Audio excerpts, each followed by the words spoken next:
Hi guys, good evening. Now is March 1, 2025, Saturday.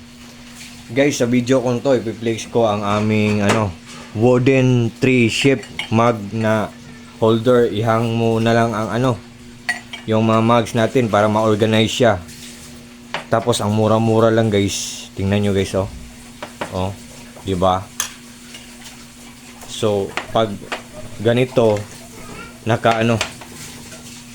parang hindi siya organized. Pag ilagay natin dito, organized siya. Tapos ang mura-mura lang nito guys, ang good pa ng quality guys. So sa lahat ng mga interesado dyan guys, lalo na sa mga friends ko dyan, just trust me guys, just click my link, or just trust me, just click my Yellow Basket and just try. Subukan nyo lang guys.